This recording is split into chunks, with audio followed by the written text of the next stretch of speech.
Baik, kita awali bersama-sama dengan membaca basmalah. Bismillahirrahmanirrahim. Bismillahirrahmanirrahim. Allahumma inna nas'aluka ilman nafi'an wa rizqan tayyiban wa amalan mutaqabbala. Allahumma la sahla illa ma ja'altahu sahla. Para muadib muadibah, para pejuang pendidikan dimanapun antum berada, uhayyikum jami'an bi tahiyatil islamil khalidah wa tahiyatul islami salam. Assalamualaikum warahmatullahi wabarakatuh. Waalaikumsalam Waalaikumsalam warahmatullahi wabarakatuh. warahmatullahi Alhamdulillahi rabbil wabarakatuh. alamin wa bihi nasta'inu ala umurid dunya waddin. Asyhadu an la ilaha illallah wa asyhadu anna Muhammad Rasulullah. Allahumma fasalli wa sallim wa barik ala sayyidina Muhammad sayyidil mursalin wa ala alihi wa sahbihi ajma'in amma ba'du. Alhamdulillah, sahabat pejuang semuanya, malam ini kita ingin berdiskusi dan saling berbagi informasi. Dikarenakan pertama memiliki anak ini ya cuman sekali saja ya. Setelah itu dia membesar, menua dan kita tinggalkan karena kita wafat. Maka yang sekali ini tentu saja kita ingin serius, tidak main-main dan kalau bisa yang terbaik. Eh, saya eh, atau kita semua dulu ya. Di sini hadir Kiai Asmuni ya, pendiri Al-Marjan ya di Samarinda, dibantu Ustadz Ahmad Zainuddin dari Samarinda. Jadi Kiai Asmuni dulu kami ya, saya, Ustadz Mukti, Ustadz Budi ya, Bu Maya, ini dulu kita buat sekolah dari nol Kiai Asmuni ya. Dari nol ya, dari kayak gini lah, dari kita ngobrol, kemudian sekitar 3 tahun pertama ya ada COVID juga tuh di tahun kedua kita numpang ke Masjid Nurul Faizin, SD-nya numpang gitu ya. Nah, alhamdulillah karena kita berpikir bahwa yang disebut sekolah itu bukan gedungnya dulu, tapi ide dan gagasannya yang diturunkan melalui bahan ajar, guru, dan metode ajar. Nah, alhamdulillah di tahun ke-6 ini hampir semuanya sudah kita miliki. Buku ajar kita sudah lengkap, buku tadabur sudah ada, SOP sudah lengkap, dan secara umum apa-apa yang kita impikan di masa awal kita mendirikan sekolah itu dulu insya Allah sudah mulai tercapai. Ya, apa itu yang dulu kita impikan? Yang kita impikan itu dulu adalah ini nih, dia terbiasa menegakkan 29 adab Qur'ani, menikmati wudhu sempurna, sholat berjamaah, zikir dan doa yang khusyuk. Selesai menyetorkan hafalan 30 juz dan mungkin 5 juz dengan tadabur. Nah, yang ketiga ini terjadi penyimpangan. Ya, kita targetkan selesai di kelas 5, ternyata belum selesai. Tapi insya Allah di kelas akhwat selesai di bulan Oktober insya Allah, dan kelas ikhwan akan menyusul karena perbedaannya 8 halaman. Nah, insya Allah seluruh anak-anak kita secara umum kecuali yang memilih di angka 15 juz, dia selesai menyetorkan bersama-sama hafalan 30 juz, dan nanti akan ada ujian akhir yaitu mungkin 5 juz dengan tadabbur. Walhamdulillah. Jadi dan insya Allah di tahun kedua angkatan kedua mudah-mudahan selesai itu nanti di kelas 5. Kemudian murid-murid bisa berenang 2 sampai 4 gaya dan bisa menyelam di kedalaman 3 meter dan juga literasi alam. Nah, ini secara umum juga saya melihat sudah tercapai, bahkan beberapa anak di kelas 3 dan kelas 4 sudah mahir, bahkan menjuarai juara renang di Jabodetabek gitu ya. Kemudian menguasai public speaking ya. Public speaking ini diuji dari kemampuan mereka menulis, bahan yang akan mereka sampaikan, kemudian kita videokan gitu kan. Kemudian dia sudah punya kapasitas dasar entrepreneurship ya, kreativitasnya, kolaboratifnya, literasi muamalahnya kita uji melalui proposal dalam setiap kantin kejujuran, market day. Jadi ada public speaking, ada Tafis 30 juz, ada keahlian renang, ada literasi alam, olahraganya kita lakukan setiap hari, kemudian entrepreneurship-nya didukung dengan ekosistem adab dan parenting nabawiyah setiap bulan. Alhamdulillah berjalan hingga tahun ke-6 ini. Dan Sekolah Adab sekarang sudah punya cabang di Bandar Lampung yang sudah mulai mendirikan gedungnya berbasis wakaf, dan juga Bekasi yang sedang tertati-tati untuk bangkit untuk kemudian bisa memimpin gitu kan. Uh, itu perkembangan ya, dan insya Allah saya pekan ini akan ke Medan untuk apa namanya, untuk uh, me, ini uh, untuk mencek ya, untuk mencek ada satu gedung 4 lantai yang mudah-mudahan jodoh untuk bisa dijadikan satu sekolah adab di Medan ya. Nah itu progres untuk SD. Nah sekarang sudah ada yang lulus. Kemarin kita udah ada yang lulus 2 angkatan. Pada kemana? Nah saya arahkan waktu itu kalau yang mahal silakan ke Milbos, punya Dr. Ahmad Hatta. Kemudian yang tidak terlalu mahal, tapi narasi adabnya satu rumpun, satu sanad, nah itu adalah yang dikembangkan oleh guru kami, Dr. Adian di Pristak. Nah di tahun ini, kalau Pristak itu mondok, Milbos mondok. Nah Bapak Ibu saya mau share ya, pemikiran-pemikiran ya, kita ini diskusi aja, diskusi bebas. Sekarang ini banyak anak-anak yang seneng mondok di usia SMP, tapi usia SMA-nya bosen. Jadi usia SMA-nya dia nggak mau mondok, SMP-nya semangat mondok, SMA-nya nggak mau mondok, gitu kan.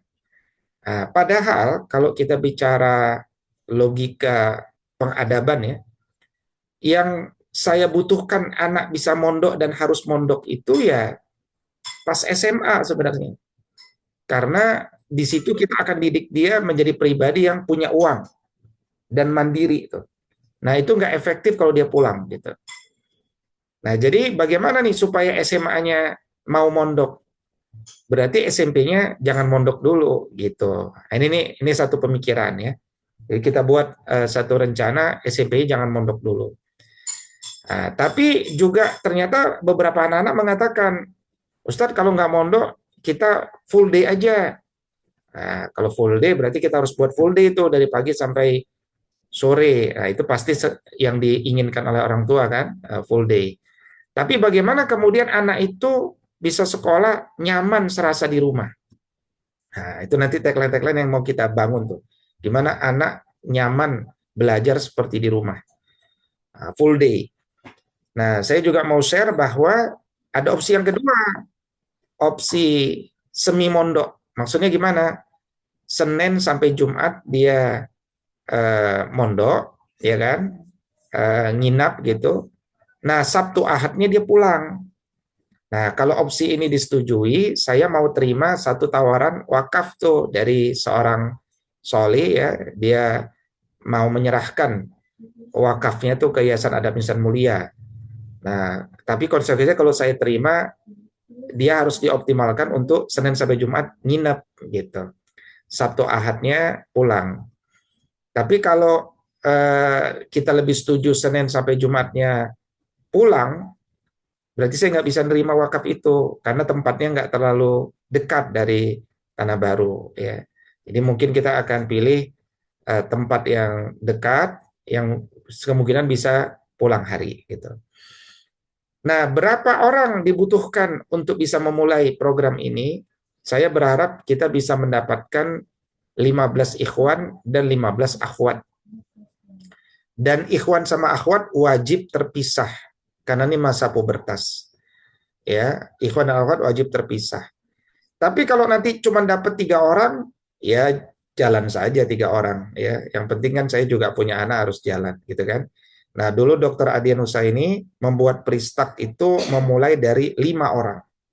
Campur ya, 5 orang campur. Dan sampai sekarang masih campur. Karena konsepnya memang dia beda, ya, ada blended ya. Tapi saya berpikir kita harus terpisah antara ikhwan sama akhwat. Dan yang terpenting malam ini kita ingin membahas profil murid seperti apa yang mau kita luluskan 3 tahun berikutnya dan 3 tahun berikutnya, gitu. Nah, itu kita cita-citakan hari ini. Nah, silakan kita dialog, diskusi, gitu kan. Nah, untuk memantik dialog dan diskusi itu, saya akan share beberapa pemikiran untuk menjadi bahan kritik ya daripada kita semuanya. Ya, baik. Slide ini berjudul mewujudkan kemanusiaan yang adil dan beradab berbasis tadabbur Al-Quran dan Islamic Science tingkat SMP ya, SMP Adab Insan Mulia. Pengurus yayasan masih tetap sama Pak Saiful pengawas, saya pembina, Pak Reno ketua ya, Pak Muhaimin bendara dan Pak Umar hadir, Pak Umar ya, sekretaris ya. Kemudian tantangan. Nah, sekarang kita bicara tantangan. Tantangan umat Rasul SAW hari ini. Yang saya berharap mudah-mudahan nggak kejadian sama anak-anak kita. Satu, saya ketemu orang-orang hari ini baru sadar harus hijrah di usia 35 sampai 45 tahun. Jadi berarti selama ini hidupnya ada persoalan sehingga dia harus hijrah gitu. Ya, saya pengen murid itu ya tidak perlu kenal hijrah di masa depan. Karena kan sudah hijrah hari ini gitu kan. Nah, yang menarik ada yang hijrah tapi ekstrim. Jatuhnya ekstrim tuh. Karena ingin instan. Nah, yang kedua, ada generasi terjebak dengan rutinitas dunia, lupa menegakkan agama. Nanti mungkin baru mulai bicara menegakkan agama setelah pensiun gitu. Ada lagi generasi yang memisahkan dunia dengan akhirat, membatasi agama dengan pengertian yang sempit. Jadi bagi dia agama itu ya sholat, zakat, puasa gitu kan. Kemudian ada generasi yang udah besar tapi nggak selesai ilmu fardu ainnya, akidahnya nggak selesai, ibadahnya nggak selesai. Nah, yang lebih rumit adalah generasi Indonesia ini secara umum tidak siap menjadi suami yang baik atau istri yang baik. Bahkan tidak siap menjadi ayah yang baik, bunda yang baik. Semuanya learning by doing. Semuanya berjalan saja apa adanya, gitu kan. Nah, kemudian ada generasi yang cerdas, tapi pemikirannya nggak Islami. Nah, saya juga mendapatkan beberapa data, anak-anak yang dulunya di sekolah Islam, ketika masuk kampus, ya, bahkan seperti UI ya, akhirnya mereka ada yang buka jilbab, ada yang bahkan masuk Katolik, bahkan tidak sedikit yang masih terlihat bagus tampilan auratnya, tapi pemikirannya sudah sekular, liberal. Apalagi ekosistem UI itu sekarang mendukung untuk berpikir liberal ya. Sampai masjidnya itu kosong sekarang, tak ada lagi pengajian. Yang mau ngaji diusir sama satpam. Nah, itu ekosistemnya tidak menarik. Jadi kita membuat SMP tidak pernah punya cita-cita untuk menyerahkan anak-anak kita ke UI, bukan itu cita-citanya. Ya, tapi kita akan bercita-cita melahirkan generasi yang terbaik. Kalaupun dia belajar di UI, dia bukan belajar pada kampus tuh nanti. Dia akan belajar sama guru besar siapa yang dia butuhkan untuk dia menjadi pribadi yang baik. Nah, ini tantangan dasar ya. Maka dari tantangan itu kita buat visi sekolah SMP. Visinya masih sama dengan SD, saya kira tidak perlu diubah. Pertama, visi sekolah adab itu melahirkan generasi muda Islam yang punya syakhsiyah Islamiyah dengan 11 capaian karakter Muslim kafah. Misinya adalah menanamkan adab mulia berbasis akidah Ahlussunnah wal Jamaah sebagai pondasi ilmu dan amal serta melatih fisik anak yang kuat dan terampil. Nah, baru nanti penjabaran pada 11 capaian Muslim Kafah. Nah, ini slide penting ya. Ini slide tentang prinsip pengembangan sekolah adab tingkat SMP. Nah, di sini kita bisa diskusi ya, apakah ada yang keliru atau terlalu berlebihan. Nah, ini silakan. Saya share aja pemantiknya. Pertama, sebagaimana standar kita bahwa kalau kita buat sekolah, maka sekolah itu harus terbaik. Dia menjadi referensi sekolah terbaik bagi Indonesia yang fokus pada kualitas murid menjadi a good man di masyarakat. Dan alhamdulillah sekolah adab tingkat dasar sejauh ini sudah menjadi referensi dari banyak daerah ya sehingga menjadi satu rujukan bagaimana mengembangkan adab. Alhamdulillah. Nah, sekarang kita bergerak kepada tingkat SMP nih. Bagaimana melahirkan SMP yang terbaik? Nah, tentu SMP terbaik itu ya muridnya nggak usah banyak-banyak, tapi fokus dengan kualitas, ya, dan selebihnya ya kalau ada yang baik silakan di copy paste di SMP yang lain gitu. Yang kedua, kita akan bangun kurikulum itu narasinya 6 tahun Bapak Ibu, bukan 3 tahun. Jadi 6 tahun. Bahkan kalau perlu 7 tahun, yaitu 6 tahun belajar, 1 tahun khidmah. Karena tahun ketujuhnya itu sebenarnya pembuktian dia ini udah jadi orang cerdas atau belum tuh sebenarnya. Nah, itu yang dipraktekkan oleh Gontor dan seterusnya, gitu ya. Nah, jadi posisi kedua tersosialisasikan narasi pendidikan 6 tahun dengan baik. Nah, yang ketiga, berangkat dari kesepakatan passion dan talent. Artinya semua murid sekolah adab akan di screening oleh psikolog. Pertama, dia tidak boleh murid yang punya potensi membuli. Ya, dan sekarang para psikolog sudah punya lah ya Bu Maya ya, instrumen ya, bagaimana memastikan anak itu tidak punya potensi membuli atau tidak, karena kita mau fokus dengan pengadaban nih, bukan mau fokus dengan persoalan anak. Jadi jangan paksa anak untuk belajar di sekolah adab, tapi kalau dia ingin belajar yang serius, dia akan dapat tuh di sekolah adab. Nah, jadi kalau dipaksa dia akan menjadi persoalan tuh nanti. Nah, dari passion dan talent itu nanti kita petakan, kita akan buat satu agile kurikulum ya. Kurikulum yang sifatnya adaptif, khususnya untuk ilmu-ilmu fardu kifayah.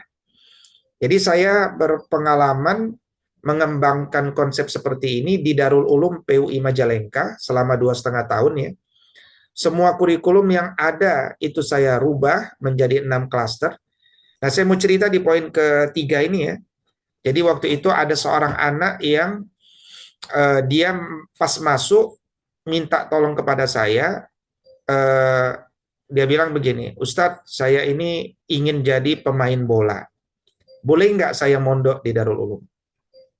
Saya bilang, boleh, Ustadz akan dukung. Nah, jadi dia tuh seperti merasa berterima kasih ya, karena saya support. Artinya jadwal pelatihannya, ya pelatihannya itu kita dukung, ya artinya dia meninggalkan beberapa mata pelajaran. Ternyata anak-anak psikologi anak-anak usia SMP ya, ini nanti Bu Maya silakan koreksi ya. Jadi psikologi anak-anak usia SMP itu kalau kita kasih kepercayaan, dia akan senang dan dia pun akan bantu kita tuh sesuai target-target kita gitu.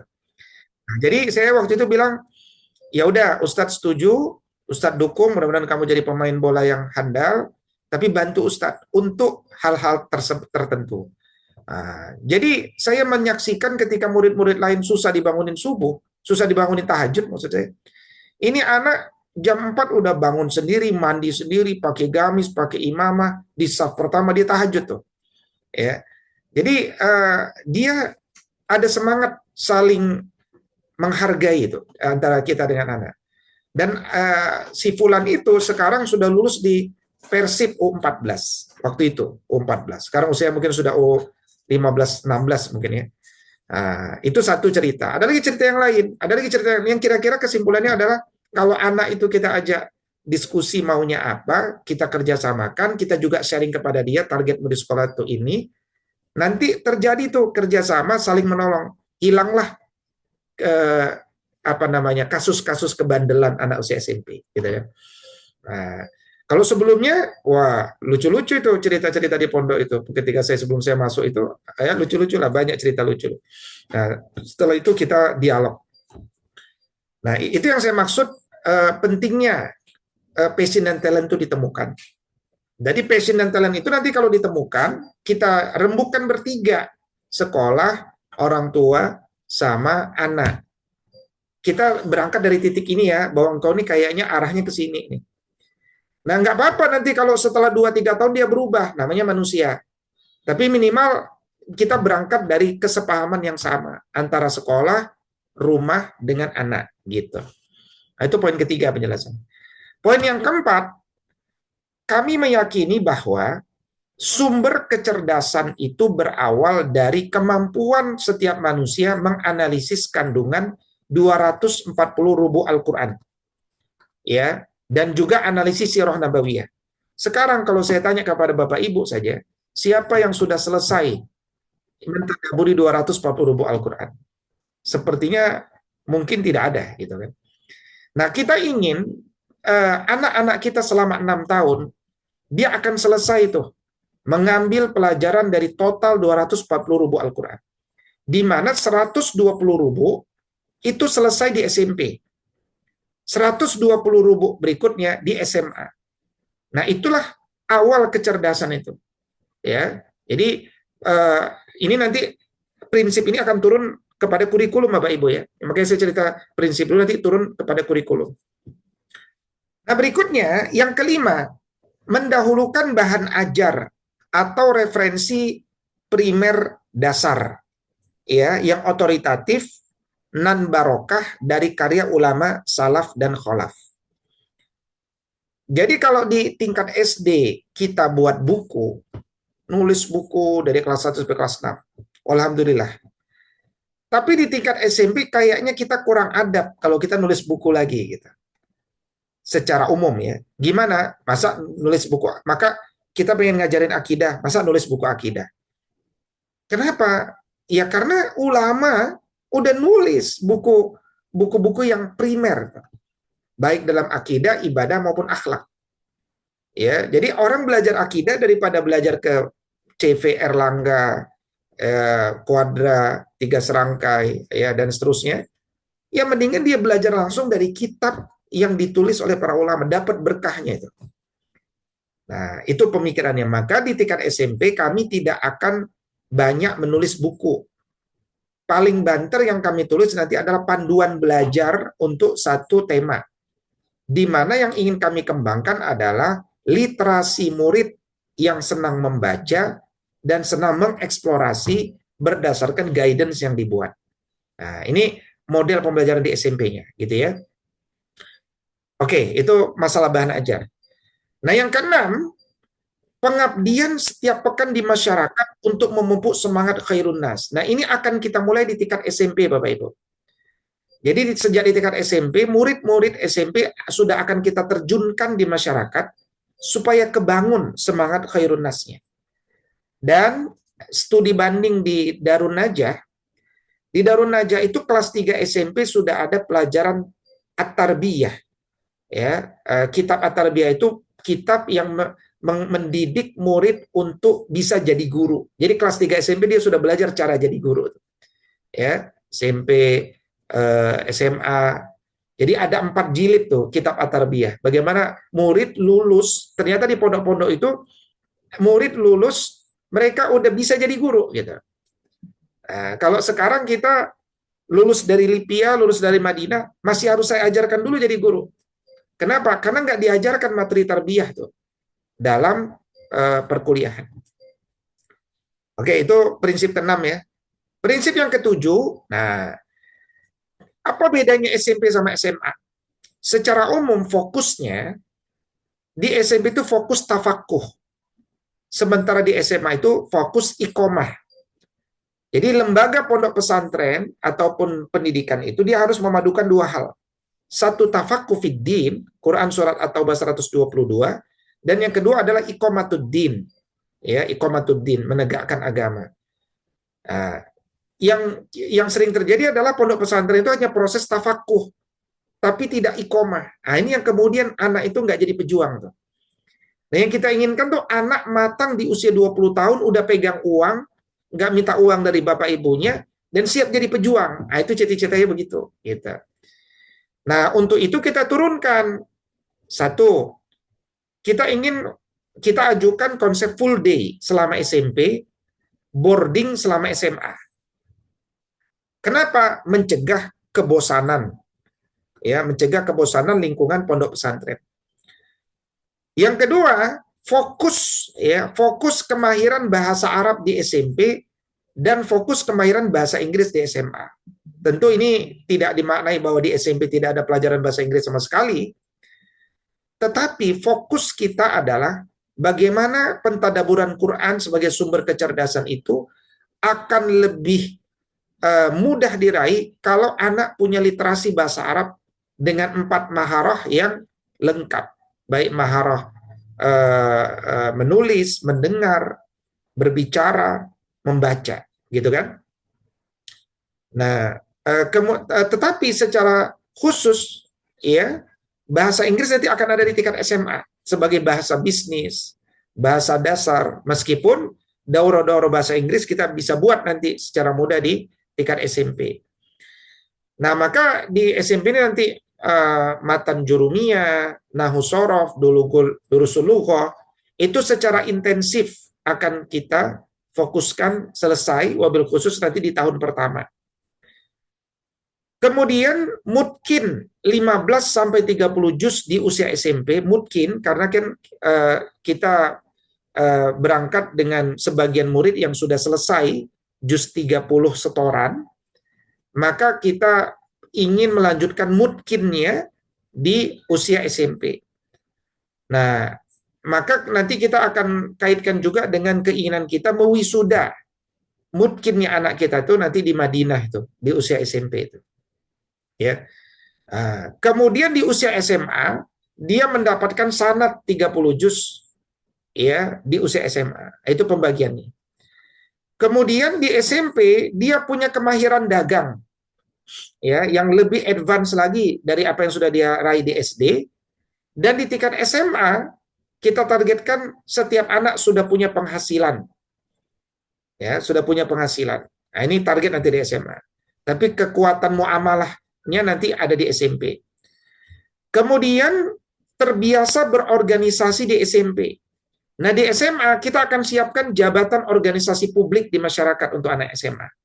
Ini anak-anak SMA nanti kita sudah berikan satu jabatan-jabatan di beberapa organisasi dakwah dan pendidikan sehingga mereka nanti langsung praktek gitu kan. Nah, berikutnya lulus dengan sertifikasi kemahiran mengajar dan kemahiran khusus dari sekolah adab.id. Jadi supaya dia berkhidmah dengan otoritatif, sekolah adab akan mengeluarkan beberapa sertifikat yang kemudian sertifikat itu mengakukan bahwa anak ini layak untuk melakukan sesuatu, gitu ya. Sesuatu nanti kita akan detailkan.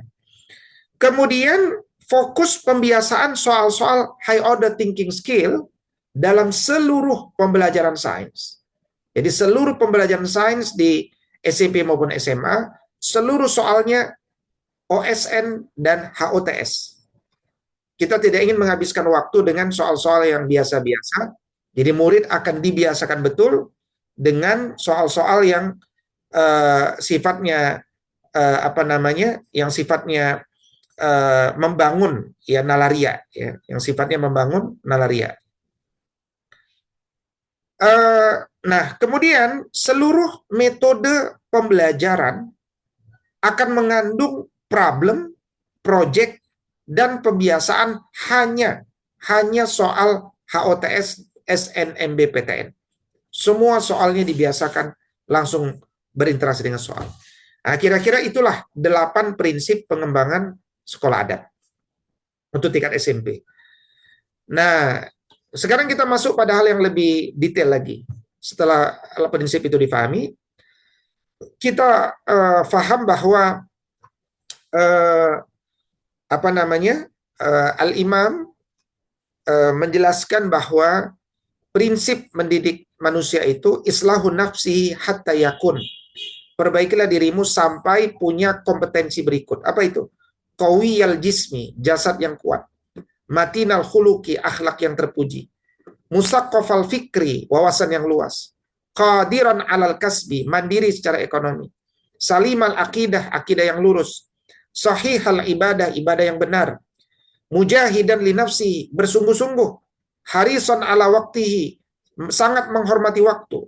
Munazzaman fi syu'unihi, teratur urusannya. Nafi'an li ghairihi, bermanfaat bagi orang lain. Wadzalika wajibun wadzalika wajibu kulli akhin ala hiddatihi. Dan demikianlah diwajibkan atas seluruh manusia untuk sampai pada standar-standar itu. Maka fokus kita dalam mendidik generasi khalifatun fil ardi ini adalah dengan merujuk pada target-target itu, ya. Nah, sekarang kita bedah sedikit antara SMP dengan SMA. Di SMP dia ada tafakufiddin dan ada iqamatuddin. Bagaimana mengukur bahwa SMP ini sukses tafakufiddin? Pertama, dia selesai mutkin 15 sampai 30 juz. Dia selesai analisis 120 rubu, berbahasa Arab aktif, analisis sirah nabawiyah sebagai dasar dia dalam mengatasi berbagai masalah dalam kehidupannya. Analisis 42 hadis Arba'in An-Nawawiyah yang dianalisis untuk jadi referensi dasarnya sebagai muslim wasatiyah. Terbiasa dengan soal HOTS Science, merawat kemampuan yang sudah didapatkan di tingkat dasar, yaitu kemampuan menyelam 3 meter. Nah, kita tambahkan di tingkat SMP ini dengan memanah, ya. Jadi kita ingin tidak disalahkan nanti oleh Nabi SAW, karena beliau telah berpesan, Alimu auladakumus sibahatu warrimayatu warrukubal khail. Ajarkan anakmu berenang, berkuda, dan memanah. Nah, berenang kita udah selesai kan? Alhamdulillah, 4 gaya, menyelam 3 meter. Nah, di tingkat SMP kita ingin dia punya target memanah sampai pada bullseye di jarak 5 meter itu minimal. Nah, ini mahir dia memanah. Kemudian dia pintar memasak dan menjahit. Nah, ini syarat jadi istri yang solihah, ya. Termasuk laki-laki yang baik juga, ya. Dia bisa memasak, tapi kalau menjahit laki-laki nggak diprogramkan nanti. Cuman kalau memasak diprogramkan, laki-laki perempuan bisa memasak. Khusus perempuan nanti mahir menjahit. Kemudian kita akan lakukan studi banding ke Malaysia. Kenapa Malaysia? Satu Islami, dua murah, gitu kan? Tapi kalau nanti kita punya jalur lain, kita bisa ke Finlandia, gitu kan? Tapi yang murah saja dulu ke Malaysia supaya anak-anak kita punya wawasan. Kemudian diharapkan kita bisa wisuda di Madinah. Jadi kalau di SD kemarin sempat kita katakan wisuda di Madinah, kita batalkan dengan alasan syar'i, yaitu anak-anak ini belum baligh. Jadi kayaknya kurang pas gitu ya kalau kita bawa ke Madinah belum baligh. Nah, tapi kalau di usia SMP, ini insya Allah semuanya sudah baligh. Jadi sekalian nanti dia memenuhi umrohnya, dia akan wisuda di Madinah. Ini targetnya. Nah, kemudian iqamatuddin. Iqamatuddinnya apa? Dia punya karya tulis, punya buku tuh nanti. Ya, bahkan kita targetkan 1 tahun 1 buku. Kemudian dia menyebarkan sastra Melayu. Dia paham betul nanti Gurindam 12, kisah-kisah Melayu yang kemudian memang digunakan oleh para ulama dulu untuk membaguskan akhlak. Dan dia khidmat di masyarakat setiap pekan. Nah, bentuk khidmatnya apa? Mungkin nanti kita kerjasama dengan musola, ya, di mana ada kita membuka TPA. TPK nanti yang mengajar anak-anak ini. Sejak kelas 7 dia sudah mengajar anak-anak kecil. Jadi mereka terbiasa khidmat di masyarakat sejak awal. Nah, itu nanti semacam laboratoriumnya. Ya, nanti selesai di satu masjid kita pindah lagi ke masjid lain. Jadi ada kemanfaatan. Nah, berikutnya untuk tingkat SMA 3 tahun berikutnya, ya, dia melanjutkan mungkin 5 juz berikutnya dan analisis 120 rubu berikutnya. Kemudian analisis sirah nabawiyah dilanjutkan dan bahasa Inggris aktif ya bahasa Inggris A. Jadi di tingkat SMA ini fokus pada bahasa Inggris totally, semuanya harus berbicara bahasa Inggris, dan kita targetkan mendapatkan TOEFL semuanya 500. Nah, kalau di Darul Ulum kemarin kita targetkan TOEFL-nya 420 karena gurunya nggak berani 500. Dia bilang, Ustadz saya berani 420. Kita buat target. Nah, kalau di sini nanti kita targetkan TOEFL dia 500 lulus. Kemudian terbiasa dengan soal SNMPTN, mahir berkuda ya. Mahir berkuda. Jadi berkuda ini nanti satu keahlian. Ya, kemarin Ustadz Yadi sudah bilang ke saya, Ustadz Mukti ya kan. Ustadz Yadi, dia bilang, Awido, anak punya kuda itu nggak dipakai-pakai katanya kan. Coba datangkan pelatih, coba karena dia lama nggak berlari itu, cuma adanya di kandang doang, udah lupa kali dia berlari itu kan. Nah, itu salah satu kuda yang nanti kita bisa optimalkan tuh, diizinkan oleh Ustadz Yadi untuk dipakai. Nah, atau kemarin saya juga latihan kuda di Umul Qura Bekasi itu, Umul Qura Bogor ya. Nah, kita juga nanti bisa pakai kudanya juga, mahir berkuda. Kemudian ban hitam bela diri, ataupun kalau tidak ban hitam minimal kita nanti opsinya adalah Muay Thai ya, Muay Thai olahraga praktis untuk laki-laki ya. Kemudian pintar memasak dan menjahit dilanjutkan. Studi banding ke Thailand. Kenapa ke Thailand? Karena memang pertama murah, yang kedua Muslim ya. Jadi kita akan ke Patani, satu wilayah di mana memang Islamnya, ikhwannya kuat di sana. Kemudian dia mampu mengetik 10 jari. Nah, sebenarnya kemampuan mengetik 10 jari ini kalau di Darul Ulum yang saya sudah jalankan itu di semester 1 tingkat SMP. Jadi semua anak Darul Ulum itu tingkat SMP sudah bisa mengetik 10 jari. Tapi karena fokus kita di SMP masih pada tafakuh, dan ini tidak terlalu penting juga, kita akan geser tuh nanti ke SMA. Di semester satunya dia sudah selesai mengetik 10 jari, dan dia nanti akan lomba dengan saya untuk bisa mengalahkan saya untuk bisa mengetik tuh 10 jari, karena itu dasar pondasi awal untuk bisa jadi apapun juga, ya, mengetik 10 jari. Kemudian dia terbiasa monetisasi channel, dia sudah punya channel yang bisa termonetize, dan dia sudah punya uang tuh dari penghasilan yang dia dapatkan ya. Nah, ini target ya, target entrepreneurship-nya yang real. Dan kemarin saya belajar juga di SMK Al Farhan ya, di Sukabumi, yang murid-murid belum lulus itu sudah punya uang, omsetnya 700 juta. Itu luar biasa gitu kan. Kemudian ya, apa namanya, Iqomatuddin ya, Iqomatuddin tingkat SMA apa? Sama, dia punya karya tulis ilmiah setiap tahun kita cetak nanti jadi buku, menyebarkan sastra Melayu, khidmat di masyarakat, dan sertifikasi. Nah, jadi lulus dari SMA kita berikan sertifikasi. Mudah-mudahan dia dapat semua sertifikasi atau sebagian besarnya. Apa itu? Sertifikasi punya kemampuan mengajar. Sertifikasi paham muamalah ekonomi. Nah, ini karena bayangkan umur 18 tahun, kalau dia mau jadi suami, mau jadi istri, mau nikah, itu udah bisa gitu kan. Kalau dia mau tuh. Maka bagaimana orang mau menikah itu butuh apa? Dia butuh sertifikasi ini. Ya, dia butuh ilmu muamalah, dia butuh pemikiran Islam, dia butuh ketahanan keluarga, dia butuh kemampuan jadi muazzin, imam dan khatib, butuh pengurusan jenazah dia udah mahir. Jadi kalau ayahnya, bundanya wafat, dia nanti akan mengurus jenazahnya. Dan nanti keterampilan pribadi ya, seperti crafting, tata rias, ya, tata boga. Itu nanti hal-hal yang kaitannya dengan kecenderungan pribadi. Nah, ini terkait Iqomatuddin ya. Nah, dari target itu kita buat satu gambaran kasar dari setiap muasofat yang ada ya. Pertama, kekuatan jasad. Kekuatan jasad ini dinomor satukan karena al-mu'min al-qawi ahabbu ilallahi minal mu'min ad-dhaif. Nah, ada 6 tahun, kelas 7, 8, 9, 10, 11, 12. Di kelas 1 kita review kembali renang 4 gaya dan menyelam 3 meter yang mereka sudah bisa itu, dengan renang 1 sesi per bulan 3 jam. Kemudian di kelas 8 kita akan lakukan program intensif ya, selama sebulan untuk bisa mahir memanah bullseye jarak 5-10 meter. Nah, di setiap harinya setiap harinya itu mereka akan senam, lari, push up, sit up, latihan kekuatan, permainan, games, maupun stretching, ya, atau sebagai bahasa lain mungkin yoga ya hari ini. Nah, itu stretching gitu. Kemudian ada olahraga pekanan, bersepeda dan trekking. Jadi satu hal yang juga nanti kami usulkan kepada Bapak Ibu adalah pendidikan ini kalau dia pulang ataupun mondok, Senin sampai Jumat dia belajar di sekolah adab, hari Sabtu itu tetap hari belajar.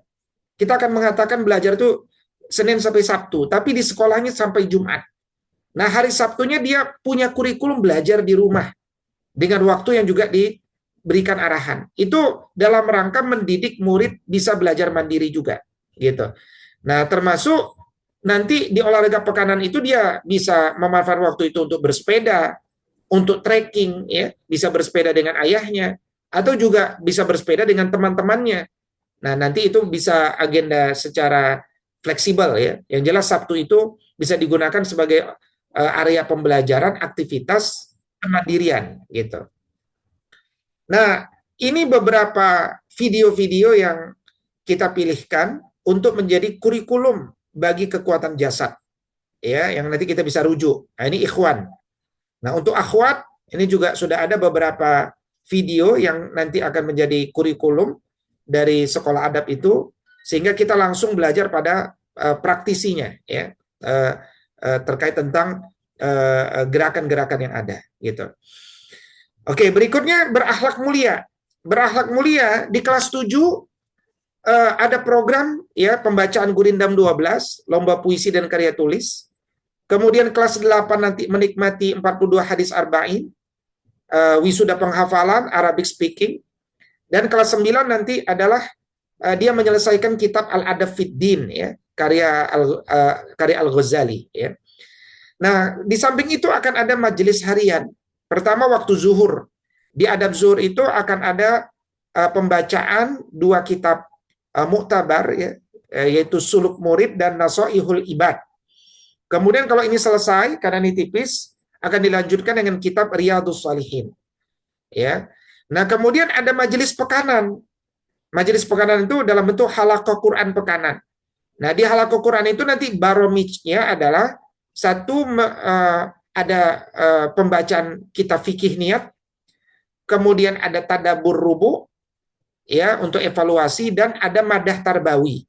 Jadi madah tarbawi kita buat selesai secara berkala selama 6 tahun sehingga lulus diproyeksikan dia akan kita kasih sertifikat muntasib gitu ya, bahwa dia sudah berintisab dengan madah-madah tarbawiyah yang terstruktur rapih. Nah, itu yang sudah saya terapkan juga di Darul Ulum ya, di mana lulus mereka sudah pada jenjang muntasib 1 sebagaimana standar di organisasi PUI. Tetapi kalau di kita akan sampai pada muntasib 2 nantinya. Nah, dengan menyelesaikan majelis pekanan ini gitu. Nah, ini kitab yang akan digunakan. Jadi kita nggak akan buat kitab karena kitab-kitab dasarnya sudah ada semua ya. Al-Arba'in An-Nawawiyah sudah ada, Gurindam 12 ada, Al-Adab Fid Din ada. Nah, tinggal nanti kitab bahasa Arabnya yang jelas Al-Jurumiyah sudah ada. Tinggal nanti kitab rujukan untuk kesehariannya. Nah, ini masih sedang kita pilih antara Takalam Al-Arabiyah yang dibuat oleh orang Mesir yang menikah sama orang Garut ini, atau juga nanti kita pakai Al-Arabiyah Baina Yadaik, tapi seperti ketinggian, atau kembali pada materi yang umum yaitu Durusul Lughah ya. Sedang kita kaji, nanti kita masih punya waktu panjang untuk mereview mana kitab yang paling efektif nanti untuk membuat murid bisa berbicara bahasa Arab dalam kesehariannya. Kemudian berwawasan luas ya, berwawasan luas ini diturunkan dengan satu kemampuan analisis sirah nabawiyah. Programnya nanti adalah presentasi murid sirah nabawiyah. Kemudian literasi sains Islam, matematika analistik, ini pembelajaran adalah problem and project based learning, diturunkan dengan madah harian sains sosial dan sains alam ya. Jadi dalam hal ini kemudian ya kita akan menggunakan ya beberapa karya langsung ya. Kita akan menggunakan beberapa karya langsung. Jadi terkait pembelajaran sains itu kita langsung saja pakai soal-soal OSN. Ya. Jadi ini ada misalkan Olimpiade Sains Nasional Matematika untuk SMP. Nah, jadi langsung membiasakan dengan soal-soal dan materi-materinya sudah ringkasan, gitu ya. Nah, ini matematika, ini apa nih? Ini IPS, fisika, ya, fisika. Nah, ini biologi, gitu kan. Bukunya sudah ada. Nah, ini nanti ada assessment AKM, assessment kompetensi minimum kelulusan SMP. Jadi ini akan kita kaji dengan pembiasaan latihan soal. Gitu. Jadi persoalan cara belajar itu ada cara belajar efektif, ada cara belajar ngabisin waktu, kira-kira begitu. Nah, kita sudah melewati lah masa-masa di mana belajar panjang, ujungnya ikut bimbel, gitu kan. Nah, tapi kita juga nggak ingin bimbel itu tujuannya untuk lulus ujian nasional, karena udah nggak sesuai lagi dengan era digital. Kita butuh, materi yang saya sebutkan itu butuh sebagai wawasan.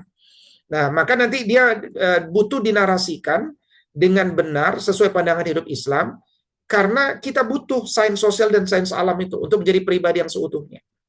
Ya. Kemudian ada mada intensif untuk peningkatan wawasan luas ini. Apa itu? Daurah bahasa Inggris, daurah muamalah, daurah ketahanan keluarga untuk SMA, dan pemikiran Islam untuk SMA. Ini terbagi antara SMP SMA. Kemudian kelas 9 nanti kita studi banding ke Malaysia, kita bisa ke Terengganu, jaringan kita sudah ada di sana. Kemudian apa namanya? Di tingkat SMA fokus pada tes skolastik, tes matematika, bahasa Indonesia dan bahasa Inggris. Nah, tetapi nanti di tingkat SMA itu wawasan sejarahnya itu adalah dengan menyelesaikan kitab Al-Bidayah wa Nihayah. Kenapa kitab ini kita pilih? Karena setiap manusia seharusnya paham secara holistik mulai dari manusia itu ada sampai manusia nanti di masa depan itu bagaimana nasibnya. Nah, kitab Al-Bidayah wa Nihayah ini menjadi satu kitab yang otoritatif ya untuk diselesaikan. Dia punya pandangan ilmu sejarah yang utuh tuh. Gitu. Nah, kemudian nanti di kelas 12 dia mampu terbiasa menulis makalah ya. Nanti kita minta beberapa mahasiswa doktoral untuk membimbing ya mahasiswa murid-murid SMA ini untuk menulis makalah. Dia bisa sidang seminar hasil, dia tahu bagaimana menulis makalah yang baik, menulis buku yang baik ya, dan seterusnya. Ini nanti bimbingan kepada mereka untuk di kelas 12. Nah, ini buku yang akan dijadikan referensi, satu kitab Al-Bidayah wan Nihayah, kemudian analisis sirah nabawiyahnya menggunakan karya Al-Buti, Allah yarham, dan kemudian kitab yang tadi saya tunjukkan ini berbasis soal-soal HOTS OSN akan menjadi referensi dalam panduan. Nah, berikutnya adalah literasi kemandirian ekonomi nih. Nah, di sini kelas 7 dia akan belajar tentang ya mahir perencanaan keuangan, kemudian menabung, investasi, kompetisi ide bisnis online, ya, program nanti adalah market day, kemudian mahir memasak, ya, ada literasi tata boga, mentoring pengusaha muda, student market day, kemudian mahir crafting dan menjahit. Nah, di kelas 10 nanti kita mulai masuk pada literasi digital, ya, di samping mahir English tuh dalam tujuan kemudian ekonomi juga, ya, dia bisa mengetik 10 jari, aplikasi perkantoran, Canva, CapCut, ya, ini selesai di usia kelas 10. Di kelas 11 kita masuk pada project, ya, project pertanian atau peternakan, dia punya good nilai dari IELTS atau TOEFL, dan dia bisa monetis YouTube. Nah, ini di antara rencana-rencana di tingkat SMA gitu. Nah, ada banyak website yang kita nanti bisa jadikan ide rujukan untuk bagaimana mahir memasak yang dimaksud ya. Bagaimana memilih bahannya, anak-anak kita nanti akan belanja sendiri di pasar untuk membeli bahan-bahan itu. Kemudian kita masak dengan olahan yang profesional. Jadi materi masaknya juga harus materi yang advance ya, yang serius gitu. Nah, kemudian kaitan dengan akidah ya. Ya, jadi akidah ini persoalan juga hari ini karena banyak orang akhirnya belajar akidah itu persoalan hari ini. Nah, maka kita merujuk pada kitab-kitab yang muktabar ya. Dalam konteks akidah dasar ada 3 kitab dasar yang akan diselesaikan di tingkat SMP, yaitu Aqidatul Awam, Tijanud Darori, dan Sulamut Taufik. Ini selesai. Nanti di akidah lanjutan dia akan mengkaji Umul Barohin dan Akidah Tahawiyah. Nah, ini muktabar, semua mazhab pakai, dan insya Allah dia akan bisa jadi pemimpin dalam akidah ini ketika dia menguasai kitab-kitab ringkas ini ya, langsung langsung pada intinya. Adapun mada hariannya untuk membaguskan akidahnya adalah dia akan ada pembacaan Asmaul Husna dan juga zikir pagi ya, zikir pagi untuk menguatkan akidahnya dan kebergantungannya kepada Allah. Nah, ini kitab yang bisa dipakai, Aqidatul Awam, Tijan Darori, dan Sulamut Taufik ya. Kemudian nanti di tingkat SMA-nya dia akan belajar Aqidah Tahawiyah dan juga Umul Barohin ya, karya Muhammad Nuruddin akan kita gunakan karena sangat membantu. Nah, di tingkat kebagusan ibadah, kita fikih Syafi'i dasar satu yang kita pakai nanti kitab Safinatun Najah, kemudian lanjut pada kitab Takrib, dan nanti akan ada penugasan. Kita akan kerjasama dengan beberapa masjid ya, untuk di mana murid-murid kita sudah diizinkan tuh untuk bertugas di sana sebagai bentuk pengabdian di masyarakat ya. Kemudian di kelas 10 kita akan mulai baca kitab Al-Yaqut An-Nafis, Fikih Syafi'i lanjutan, dan di kelas 12 nanti adalah penugasan pada pengurusan jenazah. Nah, kira-kira penyebaran jamnya ada di sana. Nah, ini kitab Safinatun Najah, ini kitab Takrib Matan Abu Suja, ini juga Takrib ya, ini kitab Al-Yaqut An-Nafis. Nah, ini nanti akan dibaca semua oleh murid-murid kita, sehingga insya Allah mereka mendapatkan secara utuh ya, lulus dari sekolah itu mendapatkan ilmu fardu ain yang utuh, otoritatif, dan lengkap gitu. Nah, sekarang dalam target konsistensi semangat. Nah, di kelas 7 kita targetkan semangat mengajar Al-Quran. Maka kita akan berikan nanti sertifikat Iqra dan Tahsin ya, dengan ujian tentunya nanti ya. Kemudian dilanjutkan dengan sanad tuhfatul atfal, sanad tuhfatul atfal yang dihafal dan mendukung terkait tentang tajwid tadi. Kemudian metode mutkin 15-30 juznya masih tetap menggunakan metode Sohibul Quran seperti yang sudah kita gunakan hari ini dengan beberapa tambahan kemandirian ya, karena mutkin ini nanti akan butuh beberapa kemandirian. Kemudian dia akan semangat menjadi peneliti muda, menguasai juga ilmu Al-Quran 1 melalui apa? Praktikum Sains Islami Dasar, dan dia mempresentasikan materi-materi yang ada dalam literasi Al-Mabahits fi Ulumil Quran. Ya, ini kira-kira kaitan dengan konsistensi semangat. Setiap hari dia juga akan menghafal mahfuzat, dan di hari Sabtu juga dia akan memerojah hafalan terhadap mahfuzat, dan ada nanti satu penugasan kalau dia punya adik untuk membacakan kisah sebelum tidur ya. Kalau nggak punya adik ya berarti orang tuanya membacakan kisah kepadanya, atau nanti dengan satu teknis yang lainnya. Intinya pada berkisah itu. Nah, ini kitab-kitab yang bisa digunakan, baik mahfuzat, Tuhfatul Atfal, dan dasar-dasar ilmu Al-Quran gitu. Untuk kedisiplinan waktu lebih kepada ekosistem ya, baik menghormati waktu dan penegakan SOP. Nah, untuk keteraturan urusan kita akan kembangkan life skill berbasis pramuka atau nanti kepanduan. Kemudian seluruh event pemasaran yang dilakukan itu nanti kepanitiaannya adalah dari murid ya, sehingga mereka belajar mengorganisir satu event-event pemasaran. Kemudian di kelas 10 SMA nanti ada proyek-proyek jurnalistik ya. Nah, untuk bermanfaat bagi orang lain, nah di sini nanti ada setiap kelasnya akan ada satu penugasan-penugasan ya, baik menjadi guru Al-Qur'an, khidmah di TPA, dan seterusnya yang sifatnya umum ya. Nah, di samping itu setiap hari ada pembiasaan tuh. Pembiasaan public speaking pada muhadharah pagi dan seterusnya. Nah, Bapak Ibu, ini ada biaya buku ajar ya yang saya kumpulkan dari Shopee ya, kumpulan dari Shopee.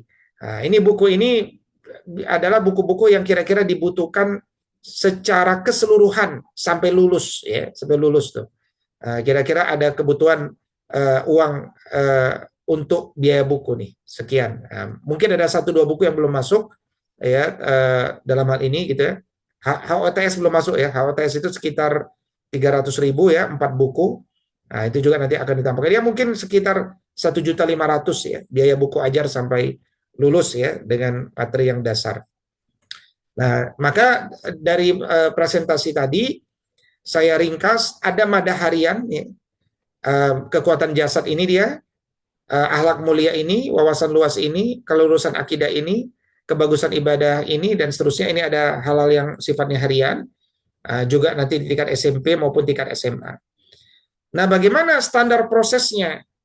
Nah, standar prosesnya ini tentu 24 jam ya. Katakan dia pulang ke rumah. Katakan dia pulang ke rumah. Ini skenario 1, Senin sampai Jumat full day, jam 6.30 sampai jam 17 atau 16.30 gitu kan. Skenario kedua, Senin sampai Jumat boarding, pulang Sabtu Ahad. Nah, di kelas 7 fokus utamanya apa? Fokus utamanya mungkin 30 juz dengan tadabbur 40 rubu, dengan tadabbur 40 rubu, betul ya.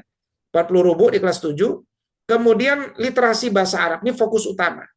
Fokus tambahan tadi ada hafal arba'in, akidah salaf, fikih syafi'i, sains islami, karya tulis, public speaking, organisasi, hafal mahfuzat, jasad kuat, dan belajar mandiri di rumah gitu ya. Nah, di sini kita kemungkinan besar akan butuh 2 guru. 1 guru pagi, 2 guru siang. Nah, guru pagi itu guru yang punya kompetensi terkait tentang agama yang kuat, ya, kaitan dengan penghafalan dan tadabbur, ya, sampai robitoh, pembacaan kisah, koilulah, sampai dia tidur tuh. Ya, nah ini membutuhkan guru dengan spesifikasi 1. Kemudian ada guru dengan spesifikasi 2 tuh, terkait tentang bagaimana dia mengembangkan pembelajaran tematik, ya, pembelajaran tematik di jam kedua itu. Sampai dia kembali ke rumah dan ada agenda di rumah seperti murojaah dan menghafal mahfuzat. Dia juga punya agenda di rumah nanti seperti membantu orang tua ataupun apa yang nanti kita buat checklist. Sampai kemudian dia istirahat jam 9 malam sampai jam 4 pagi. Nah, 4 pagi nanti dia tahajud bersama ayah bundanya, sarapan sama ayah bundanya, habis itu berangkat dia jam 6. Mulailah jam 6.30 tiba gitu di sekolah. Ini kalau Senin sampai Jumat. Nah, jadi kira-kira aktivitas kesehariannya begitu. Nah, nanti di sini ada waktu-waktu di mana ini contoh ada olahraga permainan, ya, ada bahasa Arab. Nah, ini mohon maaf, di kelas 7 ini bahasa Arab sangat intens ya di kelas 7. Jadi tema-tema bahasa Arab baik nahwu shorof, jurumiyah, durusul lugha ini akan sangat intensif karena fokus utamanya adalah pada literasi bahasa Arab. Ya. Nah, berbeda nanti pada kelas 8 ya. Di kelas 8 ini fokusnya sudah berubah pada literasi sains, literasi membaca, literasi matematika, karya tulis, public speaking, dan organisasi. Nah, maka nanti di jam kedua itu akan ada banyak sekali latihan-latihan HOTS, ya, ada pembagian antara sains alam dan sains sosial dan matematika. Kemudian wirausaha dasar juga akan cukup sering karena kita ingin menyiapkan basis-basis kepengusahaan dari generasi kita itu. Sampai kemudian dia pulang nanti dia akan ada agenda juga murojaah rubu dan mahfuzat gitu ya. Kemudian olahraga tetap tiap hari ya, ada kudapan juga, ada analisis sirah nabawiyah di kelas 8. Nah, di hari Sabtu nanti itu hari belajar, tapi belajarnya di rumah. Nah, tapi kalau ini gagal ya dia berarti harus masuk sekolah lagi nanti ya. Tapi kalau mudah-mudahan berhasil, dia kita didik untuk belajar di rumah dalam pantauan orang tua. Jam-jamnya nanti kita akan berikan waktunya. Nah, termasuk nanti dia terbiasa bersepeda, trekking, renang, dan seterusnya gitu ya. Nah, kecuali agenda renang itu nanti agenda bersama. Agenda trekking, agenda bersama. Agenda bersepeda bisa jadi juga agenda bersama. Nanti berkumpul di suatu tempat, kita melakukan kegiatan gitu. Nah, Bapak Ibu, kira-kira wah ternyata sudah 1 jam ya, 1 jam pemaparan kami terhadap konsep sekolah adab ini. Silakan dikritik dan dikomentari. Kritik pertama dari Ustadz Mukti Martono. persilahkan. Kalau ada pertanyaan juga boleh, silakan. Silakan Kiai Mukti. Masya Allah, langsung ditodong ini. Senior harusnya. Ya, luar biasa ya program yang tadi dipaparkan oleh Dr. Wido ya, subhanallah. Mudah-mudahan ini bisa diwujudkan ya, dan tentunya berharap juga dukungan dari kita semua kalau memang ini menjadi satu program bersama kita, insya Allah. Eh, dari program yang tadi disampaikan, saya kira kalau saya melihatnya memang ada kesepakatan, apa namanya, ada kesepahaman ya. Memang SMP itu menurut kami itu memang menjadi dasar-dasar untuk melihat seorang anak itu ketika usia beliau itu masuk ke usia balik, sehingga pertimbangan juga kalau kita eh, full di pesantren yang tidak ketemu sama sekali sampai sekian waktu, maksudnya terlalu terlalu panjang begitu ya, sehingga alternatif untuk dibuat program sepekan sekali pulang atau bahkan mungkin yang full day, itu saya kira bisa menjadi solusi untuk penerapan konsep tersebut ya, saya kira itu. Lalu kalau program-program lain tadi sepanjang yang saya ikuti, yaitu alhamdulillah cukup komprehensif ya, dan memang baiknya sih 6 tahun ya penanaman konsep-konsep tersebut, sehingga memang ada kontinuitas atau keberlanjutan dari penanaman di saat sekolah menengah pertama sampai akhir. Saya kira itu untuk sementara, Ustaz Dr. Wido. Jazakallah khair.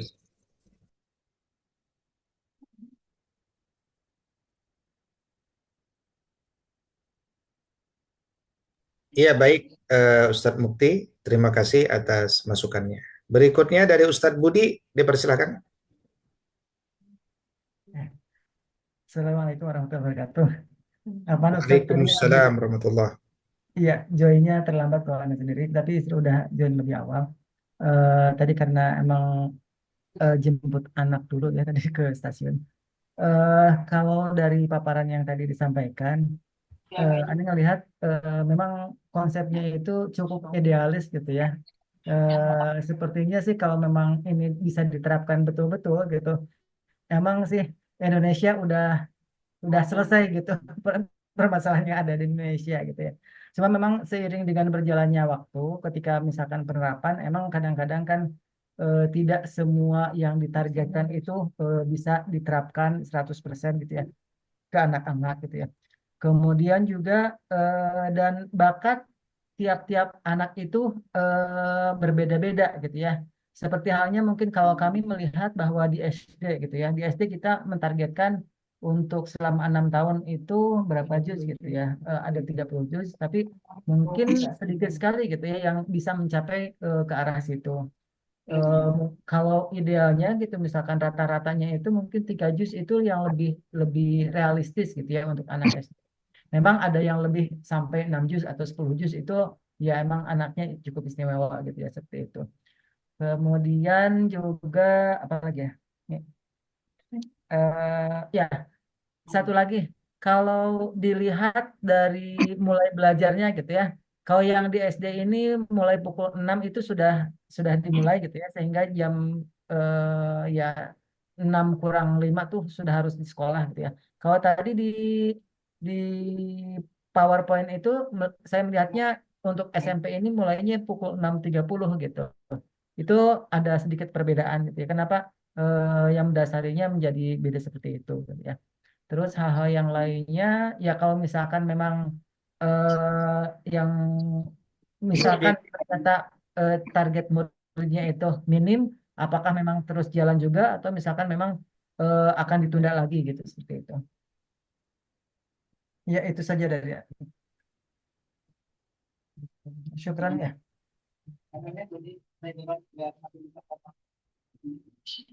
Baik, sebelum Ustadz Ahmad Zainuddin, kita catat ya tadi masuk-masukannya. Jadi sebenarnya kenapa 6.30 ya? Karena ini kaitan dengan lokasi yang mau kita terima juga ya. Ini rencananya lokasinya agak jauh gitu. Nah, karena agak jauh jadi 6.30. Tapi nanti kalau kita bersepakat tempat yang dekat-dekat, sebenarnya nggak masalah, jam 6 lagi juga nggak masalah. Jadi itu bisa kita rubah ya. Jadi ada tawaran ya, ada tawaran untuk memindahkan Nazir Wakaf ke Yayasan Adat Insan Mulia dari yayasan sebelumnya karena dia nyerah tuh. Nah, tapi saya belum terima. Kenapa? Memang kalau saya terima tempatnya di Citayam ya. Jadi agak agak jauh dikit ya, agak jauh dikit. Nah, karena agak jauh dikit kalau jam 6 kayaknya terlalu cepat itu nyampe ke sana. Eh, atau kalau naik sepeda terlalu terburu-buru kira-kira begitu. Jadi eh, jam 6 atau jam 6.30 masih bisa geser-geser nanti tergantung intinya tergantung titiknya di mana nanti kita. Nah, saya kasih 6.30 itu supaya spare kalau kita dapat tempatnya tidak terlalu dekat gitu. Nah, terkait tentang target 30 juz, karena di SD itu konsepnya Sohibul Quran, ngafal bareng-bareng, nah, insya Allah eh, akan tercapai 100%. Nah, makanya tadi untuk anak perempuan, untuk akan tercapai 100% maksudnya yang memilih 30 juz ya. Karena ada juga yang memilih 15 juz, maka berarti dia tercapai target 15 juznya itu. Atau yang 30. Nah, diskusi kita terakhir, evaluasi terakhir adalah untuk akhwat, insya Allah mohon doanya di bulan Oktober ini selesai itu. Seluruh murid yang memilih 30 juz selesai, uh, kecuali ada anak Pak Kusnan dia memilih 15 juz, dia juga sudah selesai bahkan ya. Nah, yang laki-laki itu ada beda 8 halaman ya. Jadi laki-laki, jadi perempuan dulu akan selesai setoran 30 juz ini. Nanti laki-laki agak terlambat sedikit, mungkin terlambat kalau 8 halaman mungkin sepekan atau 2 pekan lah ya. Nah, tapi insya Allah selesai semua yang memilih 30 juz. Tinggal nanti dia akan memilih mungkin 5 juznya. Nah, di tingkat SMP ini bagi yang sudah selesai 30 juz itu, maka dia akan proses mutkin. Nah, proses mutkinnya ini nanti kita akan cari metode yang tepat, apakah kembali melanjutkan Sohibul Quran, artinya nanti mutkinnya bareng-bareng juga, ya mutkin bareng-bareng, atau mungkin nanti ada metode yang lebih baik lagi, gitu. Gitu ya mungkin tanggapannya. Silakan Ustadz Ahmad Zainuddin, ini dari Samarinda. Silakan Ahmad Zainuddin. Ustaz. Bismillah, Assalamualaikum warahmatullahi wabarakatuh. Waalaikumsalam warahmatullahi wabarakatuh.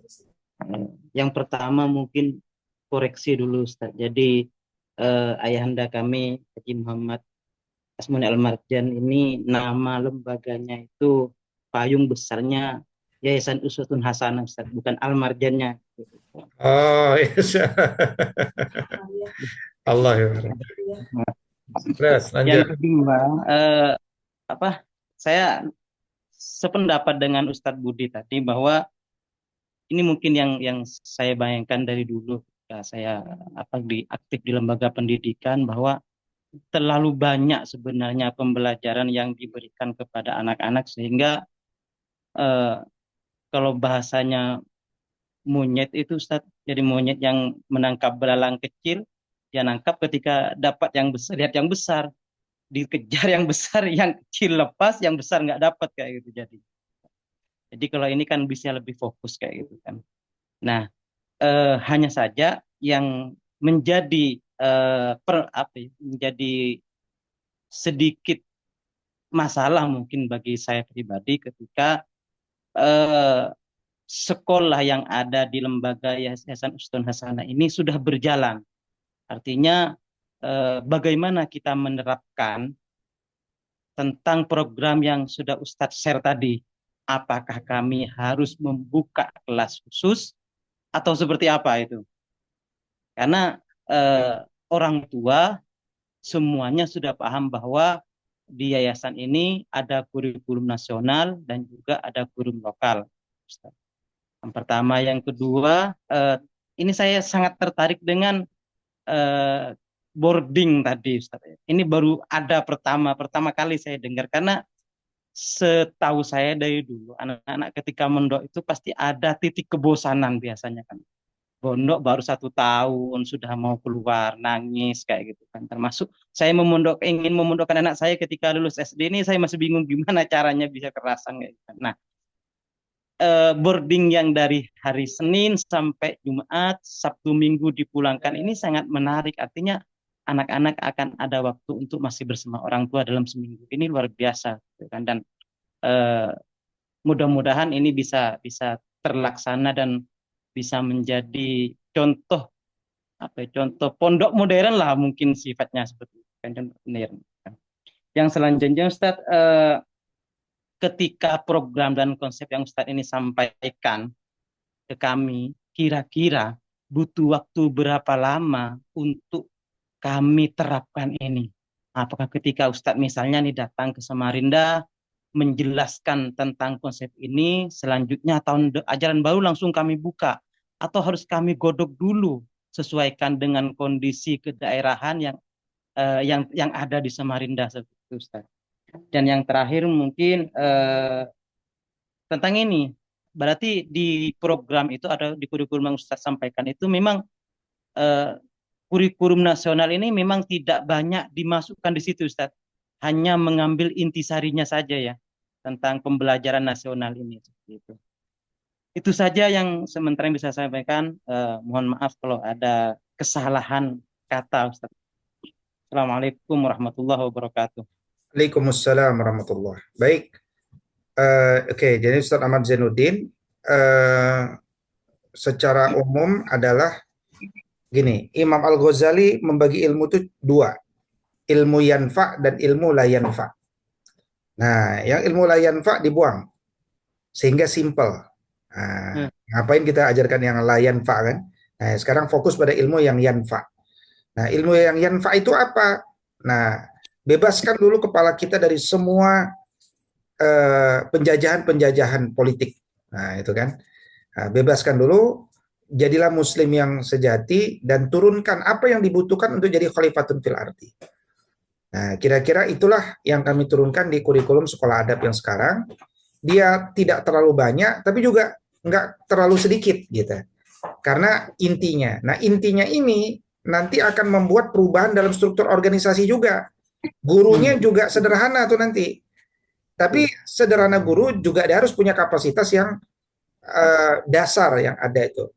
Nah, jadi kalau ditanya secepat apa setiap sekolah bisa merubahnya, itu nanti tergantung keberanian dari Kiai Asmuni, gitu kan. Kalau Kiai Asmuni berani menetapkan 100% bisa. Kok bisa? Ya, karena saya sudah lakukan juga di Majalengka di Darul Ulum, itu saya rubah di tengah jalan. Maksudnya sudah jalan sejak tahun 1911, saya rubah langsung drastis. Bisa nggak? Bisa, karena saya cuma punya SK 2 tahun untuk memperbaiki. Ya bisa, tapi memang nanti geliatnya banyak, persoalan banyak, harus siap. Saya termasuk orang yang siap, karena nggak ada, saya nggak terjajah sama siapapun gitu kan. Tapi kalau ada cara lain pengen lebih baik, bukan kelas khusus itu nanti rumit organisasinya. Mendingan buat buat sekolah baru di bawah yayasan itu. Nah, itu lebih simpel. Ya, itu lebih simpel. Organisasinya juga lebih simpel nantinya. Itu juga secara. Tapi maksud saya bukan berarti yang berjalan nggak bisa kalau kita ubah 100%. Bisa, dan saya sudah melakukan itu.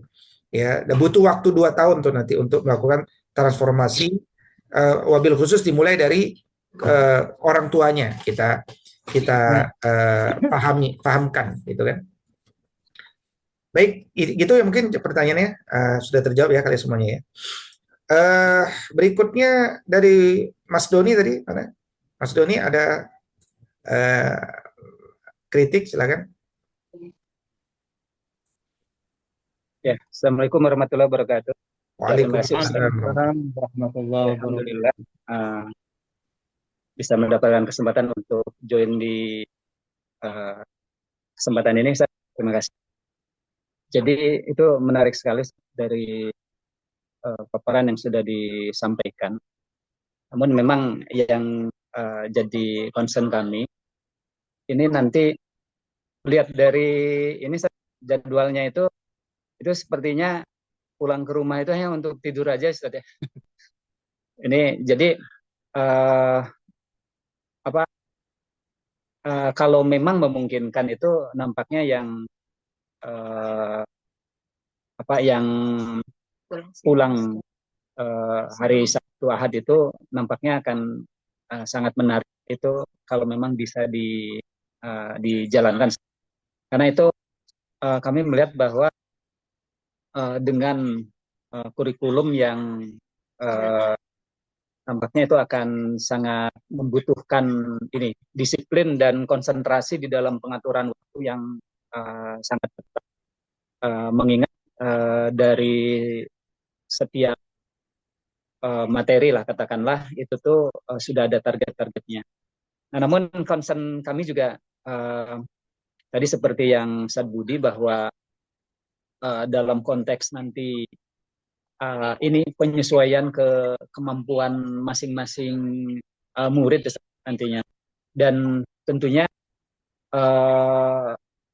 ini butuh support yang aktif juga kalau nantinya itu terutama kalau nanti opsi yang dipilih adalah full day itu untuk kerjasama yang sangat erat itu kembali dengan kami sebagai orang tua. Jadi yang harus sangat siap juga kalau yang full day itu nampaknya memang dari penyesuaian terkait dengan agenda-agenda kami di rumah nantinya untuk memastikan itu bisa disupport.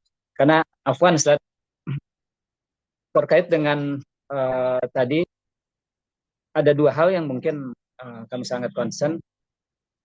Yang pertama kalau itu full day dari jam 6 sampai ke jam 6 lagi kalau tadi saya melihat, karena itu termasuk juga di perjalanan.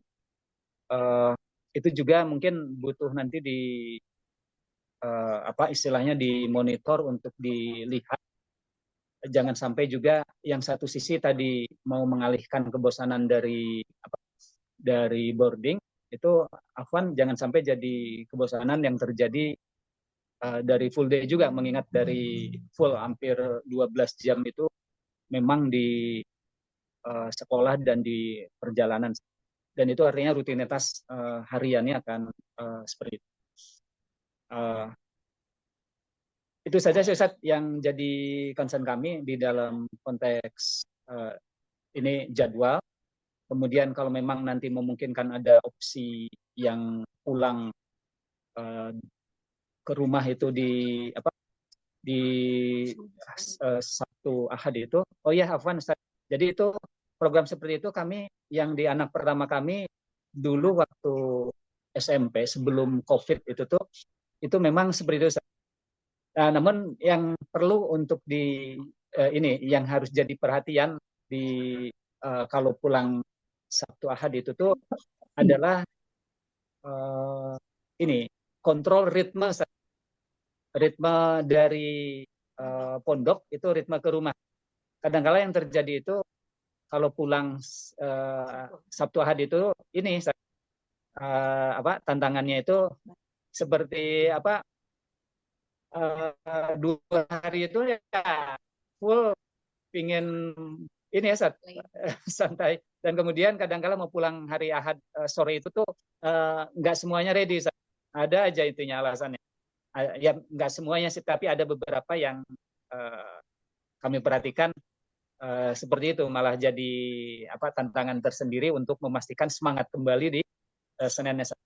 Nah akhirnya itu untuk di yang tempat anak kami di pesantren itu akhirnya kembali ke sebulan sekali dan dikunjungi tiap 2 pekan. Itu ininya perubahannya. Tadi sebenarnya sudah ada kaitan sama ini. Tadi Ustadz sudah sampaikan bahwa akan ada tetap bahwa itu proses pembelajaran di rumah. Namun itu tadi itu akan jadi harus komitmen semua terutama dari kami sebagai pihak orang tua untuk memastikan itu tuh masih on the track itu di rumahnya itu. Itu saja.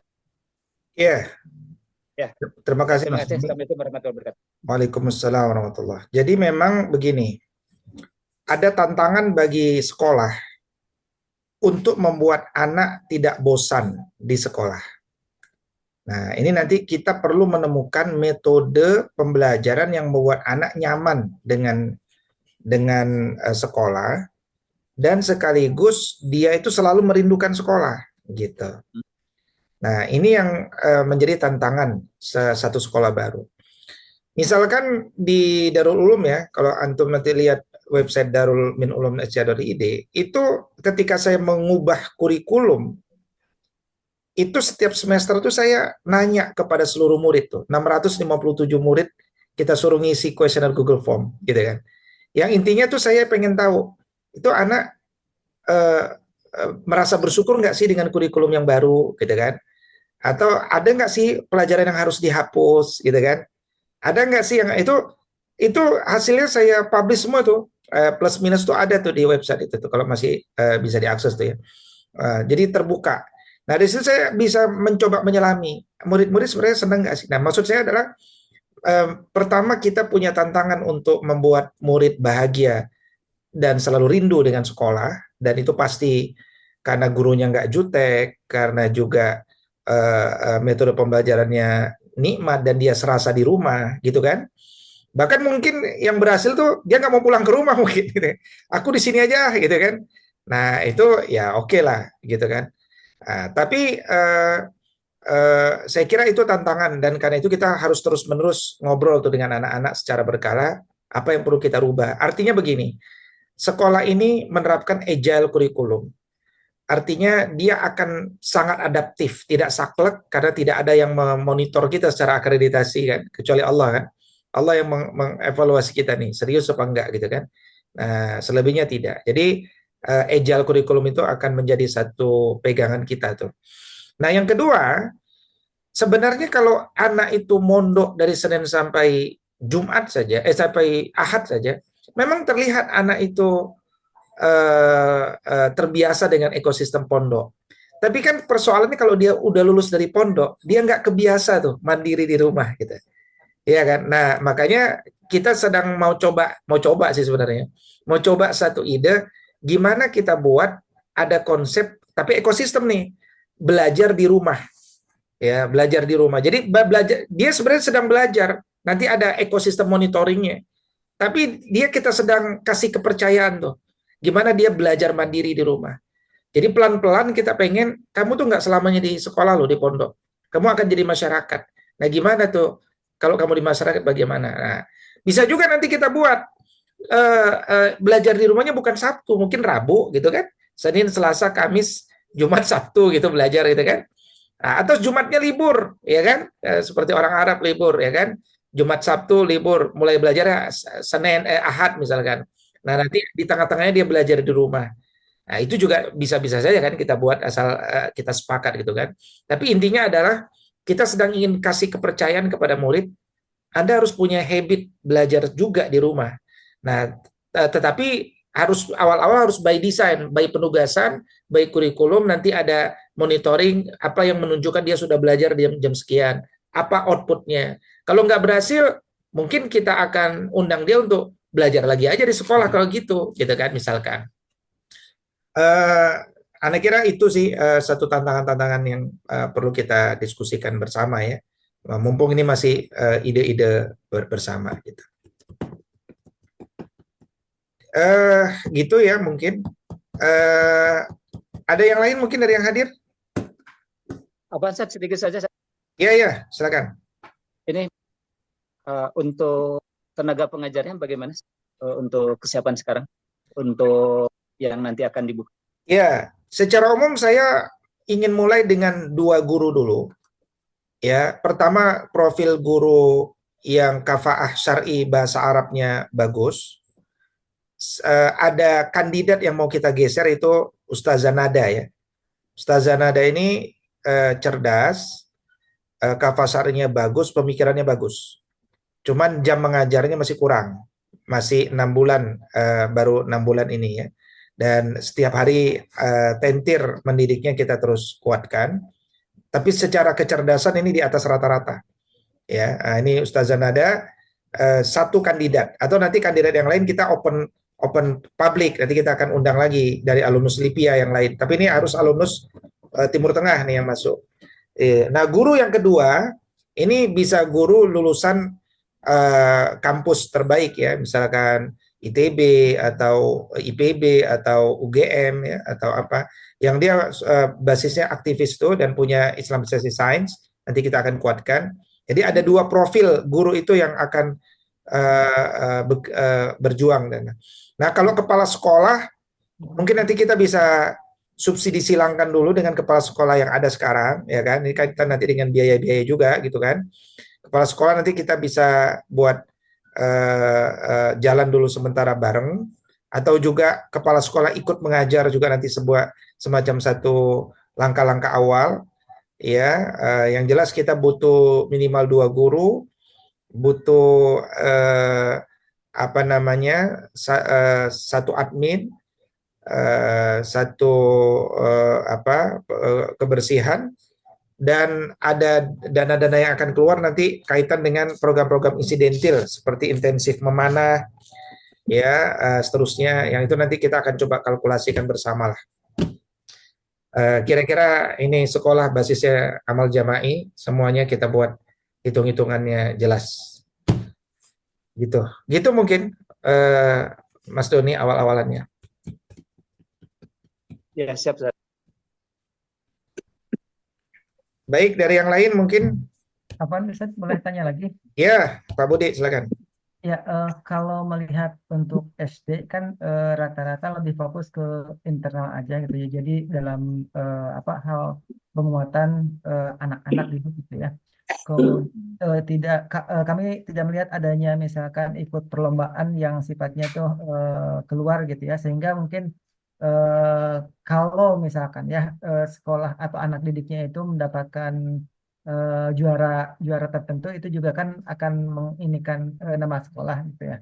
Nah, kemudian untuk di SMP ataupun SMA, apakah anak-anak juga nantinya akan difokuskan untuk program-program yang ada di dalam saja, atau misalkan akan ada juga diikutkan perlombaan-perlombaan ya kompetisi selevel gitu ya untuk kabupaten, provinsi ataupun nasional gitu, seperti itu Ustaz. Ya, baik. Bismillahirrahmanirrahim. Pertama, saya mau menyampaikan secara holistik dulu ya, beberapa pemikiran-pemikiran itu. Yang pertama yang juga sering saya sampaikan ketika menyampaikan sharing tentang sekolah adab di beberapa sekolah adalah kita di sekolah adab sejauh ini belum ada piala-piala. Karena piala kita itu adalah pada perubahan adab. Jadi dengan bahasa lain sebenarnya kita belum sempat ya untuk, kita tidak memusuhi perlombaan, tapi jawaban saya waktu itu kita belum sempat aja tuh untuk ngurusin perlombaan. Karena umumnya di beberapa sekolah kalau udah ada perlombaan, itu kan harus dianterin sama gurunya. Nah, gurunya kemudian jadi nggak ngajar tuh di kelas itu gitu. Nah, padahal kita itu gurunya udah satu-satunya itu, kemudian fokusnya pada pengembangan adab. Nah, sehingga saya ceritanya waktu itu ke banyak sekolah adalah perlombaan itu kita serahkan kepada orang tua. Nah, jadi biar itu jadi orang tua kan. Alhamdulillah kan sejauh ini kan sudah ada yang menang lomba renang, lomba karate, lomba public speaking, lomba menulis ya. Tapi dari orang tua masing-masing gitu kan. Kenapa belum dari sekolah? Pertama tadi ada isu keterbatasan guru yang akan sulit kalau dia mengantarkan. Yang kedua juga karena kita waktu itu belum terdaftar di Dapodik kan, karena kita kan masih menginduk. Nah tapi di tahun ajaran ini kalau kita nanti sudah ini masih terus proses ya, kita sedang proses melengkapi seluruh data-data ya, kalau syarat udah sah semua.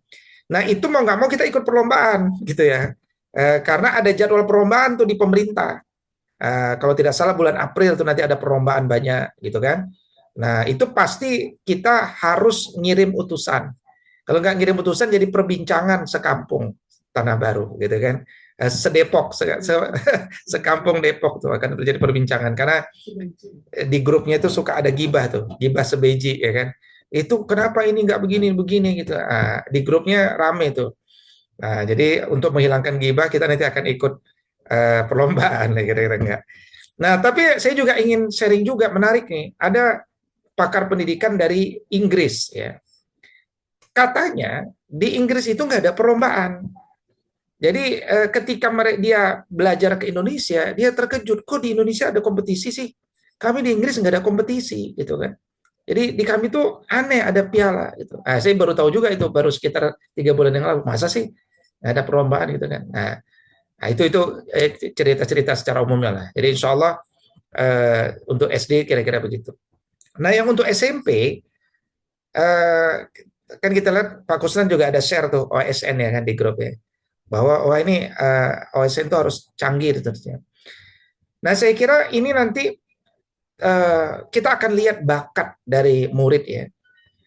Nah kalau ekosistem kita memang sudah terbiasa menjawab soal-soal OSN yang memang tujuannya bukan buat masuk UI, memang tujuan untuk mengembangkan literasi tadi, mengembangkan literasi, nalaristik dan seterusnya. Saya kira nanti kalau Allah berikan ada anak-anak yang memang punya potensi bisa diundang ikut ke ujian OSN, itu saya kira kita perlu fasilitasi itu nanti. Dan itu akan langsung melejitkan itu kalau kita bisa menang, bisa langsung melejitkan sekolah yang awalnya untuk bisa masuk ke sana. Tapi kan untuk ikut perlombaan itu, kalau dia nggak kedaftar di Dapodik, mungkin di atas nama sekolah tertentu kan nanti kan. Sekolah nama tertentu, misalkan Muhammadiyah, karena Muhammadiyah. Yang jelas bukan sekolah adab itu. Ya, sekolah Muhammadiyah misalkan gitu kan. Nah, berarti dia nanti yang menang, tapi nanti kita bisa akui ini murid kita gitu kan. Pada intinya selama perlombaan itu bisa mendorong semangat semangat untuk belajar, saya kira kita harus support.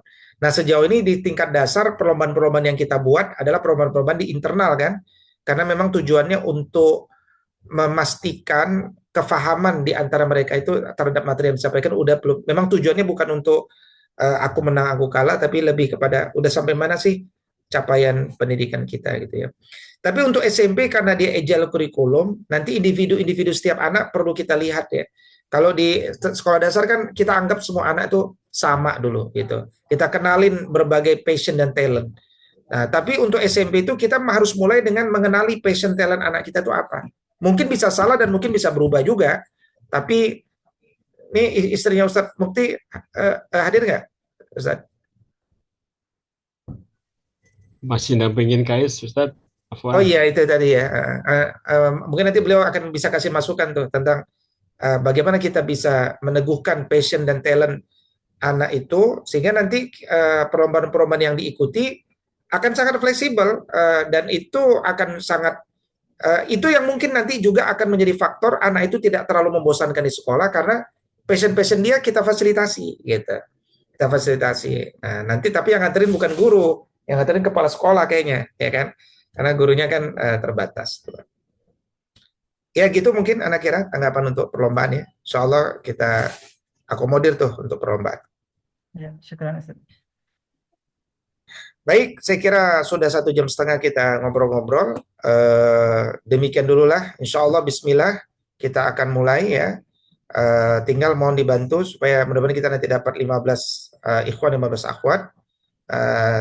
Karena memang ini harus terpisah, tidak bisa nyampur ya. Kalau Dr. Adian dulu memulai Pristak itu dengan 5 murid, tapi itu campur ya. Nah kita berpikir kita harus pisah dulu nih laki-laki sama perempuan di awal ini ya. Mudah-mudahan dapat ya. Tapi kalaupun nggak dapat ya, insya Allah kita ambil yang paling memungkinkan. 3 murid, 5 murid, insya Allah kita coba jalan ya. Demikian mungkin aku lu qouli hadza wa astaghfirullah li wa lakum jazakallahu khairan. Ya. Itu ada di chat sebenarnya belum dijawab Ustaz. Apa itu? Yang dari daerah. Ustadz untuk santri di luar daerah apakah full boarding atau ini dari Kiai nih ya kan? Nanti dari Kiai belum bisa kita putuskan kan karena ini kan masih sharing ya. Masih sharing. Jadi kalau nanti kita putuskan boarding nggak apa-apa yang lain pulang, tapi yang dari Kalimantan nggak pulang gitu kan?